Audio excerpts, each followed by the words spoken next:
Hello दोस्तों, कैसे हैं आप। मैं Sujeet Kumar incredible IAS academy में आपका हार्दिक स्वागत करता हूं। दोस्तों, अभी अभी बीपीएससी ने एक और नोटिफिकेशन जारी करके सेंटर में बदलाव किया है, उसी के बारे में है।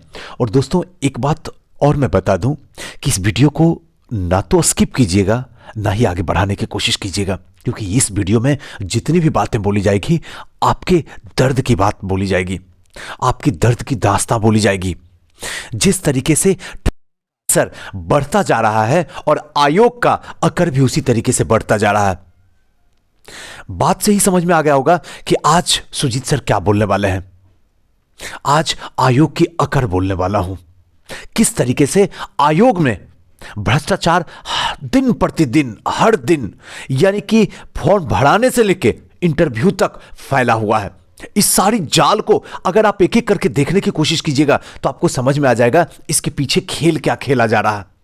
आप जब सुनिएगा तो आपके तोते उड़ जाएंगे, आपको लगेगा सुजीत सर ऐसा हो रहा, अरे हाँ ऐसा ही हो रहा। और इसके पीछे कोई बोलने वाला नहीं है, कोई बोलने वाला नहीं है। आप लोग तक बोलने के लिए तैयार नहीं हो, सुनने वाला तो वहां बहरी बैठी हुई है ही है। सचिव से लेकर आयोग में जितने भी सदस्य बैठे हुए हैं सारे के सारे बहरे बैठे हुए हैं। योग तो है, नो डाउट, कहने की कोई जरूरत नहीं, छोटी मुंह बड़ी बात। लेकिन जैसा इनका कर्म है उस हिसाब से लगता है कि इनको इस पोस्ट में बनाया किसने, बैठाया किसने, किसने इसे बिहार में लाके इस पोस्ट पे जाके बैठा दिया। कौन है वो सबसे बड़ा बेवकूफ इंसान जो अपने से भी बेवकूफ इंसान को लाके बैठा दिया है। ऐसे हजारों बात हमारी ही नहीं है, एज ए टीचर है। सच बात यह है कि ऐसी बात सुजीत सर शोभा नहीं देता। बात शोभा देने की नहीं है, बात दिल की है, बात सच्चाई की है, बात आप जैसे स्टूडेंट की है। कितना दर्द हो रहा है। टेंशन इस बात का अब आयोग ने नहीं दिया है पास होना या फेल होना, टेंशन इस बात का दे दिया है कि कैसे कोई स्टूडेंट चंपारण से औरंगाबाद जाएगा। कभी सोचा आयोग क्या उसके आसपास में सेंटर नहीं है क्या करना चाहता है? ऐसे हजारों सवाल आज पूछाएंगे और इस वीडियो को शुरू से अंत तक आप देखिए। सबसे पहले तो सेंटर में कहां बदलाव किया उसको देख लेते हैं। 66वीं सम्मिलित संयुक्त प्रतियोगिता परीक्षा सारण जिला, समस्तीपुर जिला, सहरसा जिला, बांका जिला तथा मुंगेर जिला के 2 परीक्षा केंद्र के नाम पर आंशिक संशोधन दिया गया है। आप इसको देख लीजिए, मैं स्क्रॉल कर लेता हूं, आप रोक के देख लीजिएगा, बाकी आप खुद समझ लीजिएगा। 27/12/2020 को एक एग्जाम है, एक पाली में रहेगा, 12 बजे से लेकर 2 बजे तक एग्जाम होगा। 35 जिला में कुल 888 परीक्षा केंद्र जो है आयोजित होगी इस पे। बाकी यही है, रोल नंबर देख लीजिए, केंद्र संख्या देख लीजिए, जिला का नाम देख लीजिए, प्रवेश पत्र में अंकित परीक्षा केंद्र का नाम ये था, अब संशोधित करके जो है ये रख दिया गया है। इसको आप एक नजर देख लीजिए। सॉरी,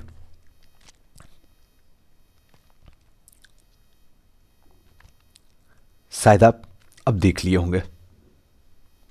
और दोस्तों यही बता दूं कि 21 दिसंबर को सुबह 7 बजे, यानी कल सुबह 7 बजे से लाइव मेरे साथ रहिए। संपूर्ण बिहार स्पेशल का महासंग्राम आपको दिखलाएंगे और बेहतरीन तरीके से, क्योंकि 27 दिसंबर को विजय दिवस मनाना आपका जन्मसिद्ध अधिकार है और 27 दिसंबर को आपका विजय दिवस मनना चाहिए। 27 दिसंबर को ही आपकी हैप्पी न्यू ईयर होने वाली है। अगर 27 दिसंबर हाथ से चला गया तो कभी भी लौट के खुद को माफ नहीं कर पाइएगा। हिम्मत नहीं खोना है, अभी बहुत आगे जाना है। जिन्होंने कहा था ये तेरे बस का नहीं है, अभी उन्हें वही करके आपको दिखाना होगा। और जब तक मैं जिंदा हूं आपको इस महासंग्राम में विजय करवा कर रहूंगा। जिसको जो उखाड़ना है उखाड़ के दिखला दे। आइए दोस्तों समझते हैं कि इसके पीछे जो है आयोग की मंशा क्या है। इस सेंटर को दूर देने की वजह, बस इसको समझ लीजिए, आपको सब कुछ क्लियर हो जाएगा। दूध का दूध, पानी का पानी। आखिर सेंटर के दूर देने का कारण क्या है? सबसे पहला कारण, बिहार के बाहर के छात्रों को निकालना है। अच्छी बात है, ठीक है, हम बिहार के नहीं हैं, हम हिंदुस्तान के हैं। पहली बात तो यह दिल दिमाग में रहनी चाहिए।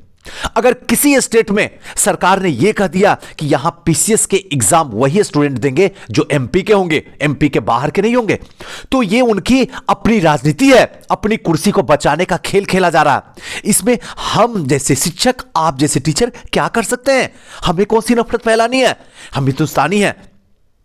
हमारा सिर्फ एक ही उद्देश्य होता है कि अगर कोई कुछ दर्द भी दे तो हम उसे खुशी वापस करते हैं। तो इसका मतलब यह नहीं कि अगर एमपी ने ऐसा काम किया तो हम लोग भी ऐसा काम करें और इस पे खुशी मनाएं, ऐसा कुछ नहीं है। पिछले साल के भी जो टॉपर रहे वो भी एमपी के ही थे, सौभाग्य से। इसलिए हिंदुस्तान के हर एक स्टेट में जहां भी पीसीएस होता है, हिंदुस्तान के हर एक स्टेट को उसमें पार्टिसिपेट करना चाहिए। अगर नहीं रोका जाता तो इसमें सिर्फ कुर्सी की है, और ये अनपढ़ गवार जाहिल मंत्री ऐसा कर रहे हैं, जिनकी अपनी खुद की ना तो बुद्धि है, ना तो विवेक है, ना तो शिक्षा है। अंदर पूरा काला है लेकिन कपड़े उसके सफेद होते हैं। अगर आप बिहार के बाहर के छात्रों को निकालना ही चाहते थे तो फॉर्म क्यों भरवाए थे? उनके पैसे को वापस कर दो, इतना तो रहम करो आयोग। क्यों इस तरीके से बिहार पे बट्टा लगाने के लिए पड़े हो? हिंदुस्तान के हर एक जगह से एक तो ऐसे ही हम नीचे खड़े पड़े हुए हैं, एक तो ऐसी हमारी इज्जत नहीं है। कम से कम इसमें तो छोड़ दो, हर एग्जाम में तो भ्रष्टाचार घुसेरे हुए हो, कम से कम यहां तो छोड़ दो, इतना तो रहम कर दो, कम से कम पीसीएस को तो स्वतंत्र रख दो। लेकिन नहीं, चाहे कुछ भी हो जाए। अरे हम सचिव हैं, हम आयोग हैं, हमारे मंत्री इतने जाहिल सब बैठे पड़े हुए हैं, और हम अगर अच्छा काम करेंगे तो हमारी नाक कट जाएगी। करते रहो, लोगों का विश्वास टूट जाएगा। टूट गया, लोग नहीं आएंगे। हजारों किलोमीटर दूर से सफर करके कोरोना पीरियड में, इस टाइम में, इतनी बढ़ती कड़कड़ाती ठंड में वैसे जगह पे आके एग्जाम देंगे जहां फॉर्म भराने से लेके इंटरव्यू तक भ्रष्टाचारी फैला हुआ है। 50 लाख दो, एसडीएम बनो। ये मैं नहीं कहता हूं, आयोग कह रहा, डाटा कह रहा। सोचो, सोचने की बात है। और अब सोचना नहीं है बल्कि आवाज उठाना है। आयोग के खिलाफ इसकी औकात को दिखाना है। ये बैठे हुए हैं, इनके घर परिवार जो चल रहा है ये हमारे पैसे से चल रहा है। इनकी अपनी औकात कुछ भी नहीं है, ये जितना उड़ले। लेकिन सच यही है और यही हकीकत है। आयोग की भ्रष्टाचार की नींव शुरुआत हो चुकी है, घबराने की कोई जरूरत नहीं है।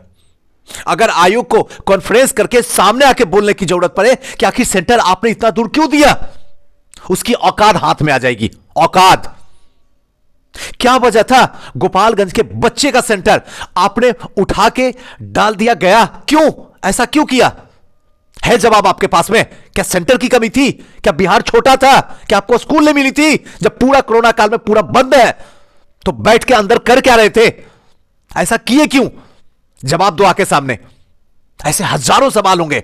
यह सीधा सा मतलब है भ्रष्टाचार का खेल हमने शुरू कर दिया है, क्योंकि अभी जस्ट विधानसभा का चुनाव हुआ था, इसमें करोड़ों की रुपए बहाया हूं। हासिल भी तो करना है, यहीं से तो शुरू होगी शुरू। सरकार डूबते डूबते बच गई ईवीएम मैया की कृपा से। सच्चाई यही है, यह जग जानता है।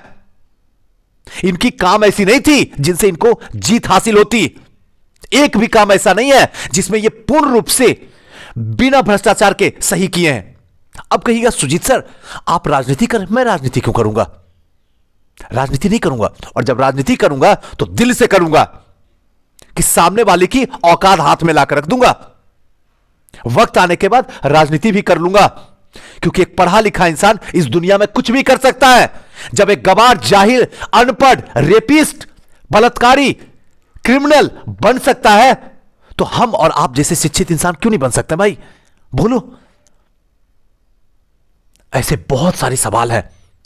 जब प्रीलिम्स की बात आएगी तो देखना, मैं अभी अनाउंस कर देता हूं, ये ऐसे ऐसे क्वेश्चन को गलत मानेंगे जिसको एनसीईआरटी सही मानता है।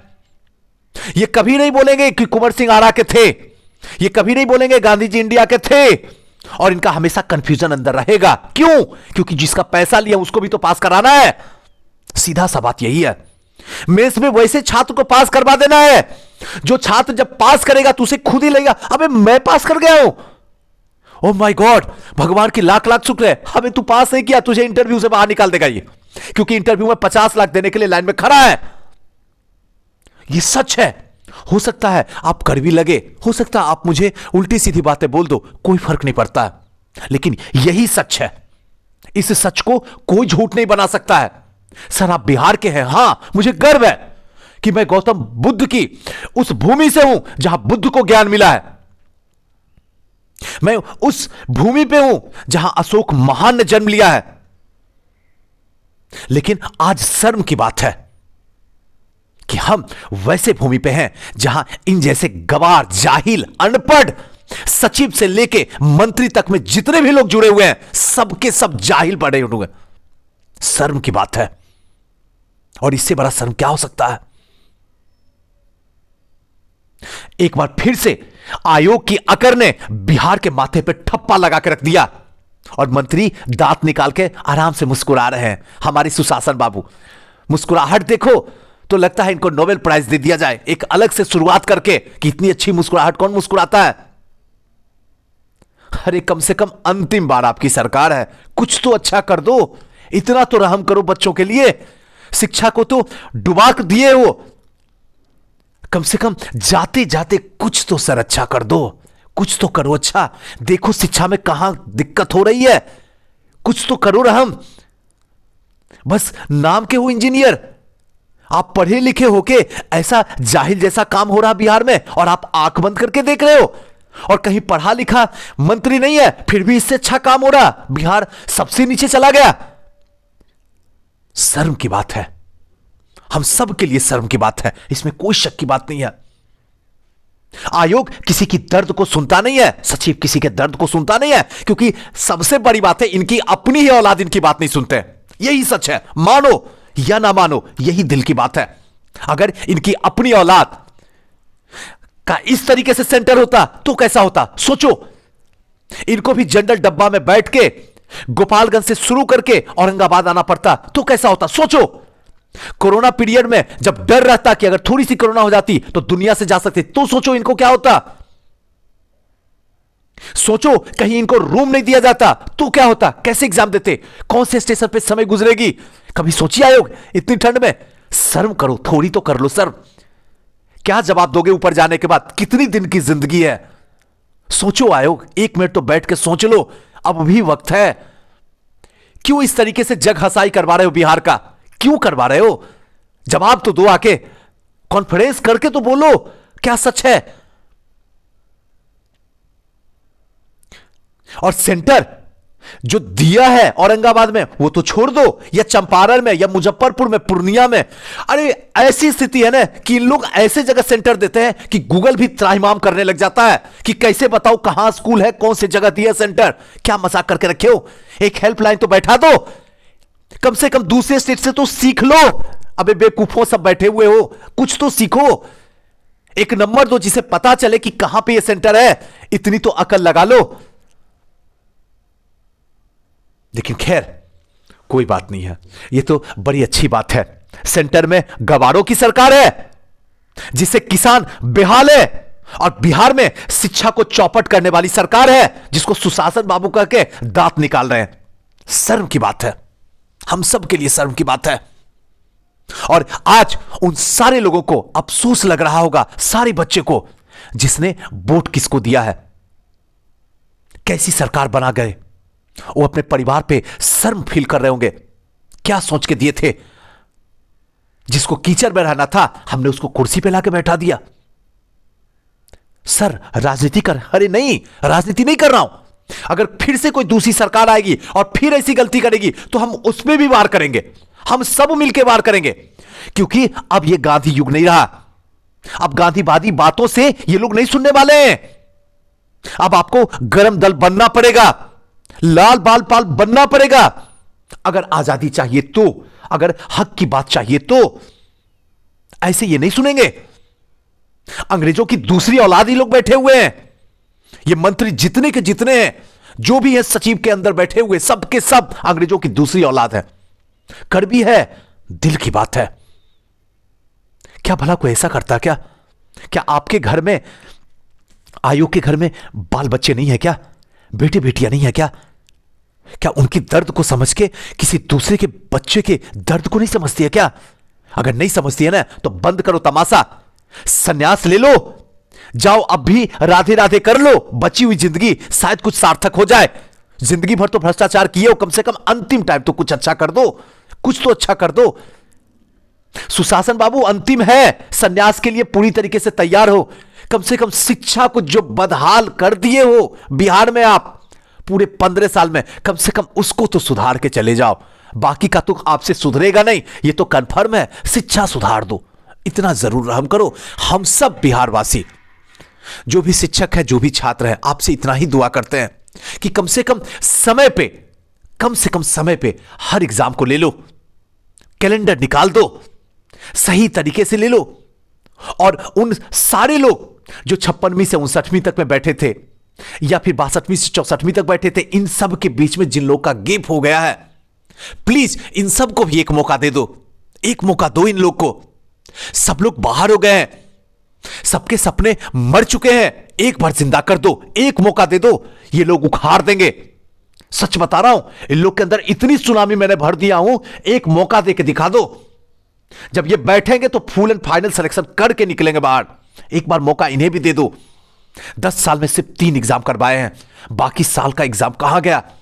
कितने लोग की जिंदगियां बर्बाद हो गई। कम से कम अब तो सुन लो। इतना रहम तो भगवान के करने के बाद भी समझते हैं, और आप लोग तो इंसान हो, इतना तो समझो। जनते के पैसे से ही आपकी वाहवाही होती है, जनते के पैसे से ही राज करते हो, और जनते के पैसे से ही आपका परिवार पलता है। आपकी औकात कुछ भी नहीं है, कुछ नहीं है। कम से कम इतना तो समझ लो। दोस्तों, एज ए शिक्षक होने के नाते, एक बिहार के वासी होने के नाते, और एक आपका गाइड होने के नाते, हमारी सच में आप लोगों के साथ में दिल से प्यार हमेशा है, हमेशा दुआ आपके साथ में है। आयोग जो किया करने दो, आप दिल से लगे रहना, क्योंकि आपके सपने इतने बड़े हैं ना कि आयोग कुछ भी कर देना, उसकी वाट लगा के रख दो। बस अपने सपने को जी के दिखा दो, बस। और ये होगा, सब कुछ होगा। बस एग्जाम मत छोड़ना, जहां भी हो, एमपी में हो, राजस्थान में हो, चेन्नई में हो, केरला में हो, पंजाब में हो, जम्मू कश्मीर में हो, फिर भी आओ एग्जाम देने। क्योंकि ये नहीं चाहते हैं कि आप लोग एग्जाम देने आओ, लेकिन आप अपने दिल दिमाग धड़कन को बता दो, जितना भी जो कर रहा है ना, करके दिखा दो। बिहार आके एग्जाम देंगे और पास करके भी दिखाएंगे। तुमको जो करना होगा करके देख लेना, क्योंकि जीतना हमारी आदत हो गई है। और इस महासंग्राम में आपको चैन से बैठने नहीं दूंगा। आपको आना होगा एग्जाम देने के लिए, मेरे लिए, खुद के लिए, अपने मां बाप के लिए आना होगा एग्जाम देने के लिए। गलती से एग्जाम छोड़ मत देना। मैं उम्मीद करता हूं ये वीडियो जरूर आपको अच्छा लगा होगा। अगर कोई बात आपके दिल में चुभी हो तो दिल से सॉरी मांगता हूं। बस जो सच था हमने आपको रख दिया। थैंक यू, नमस्कार।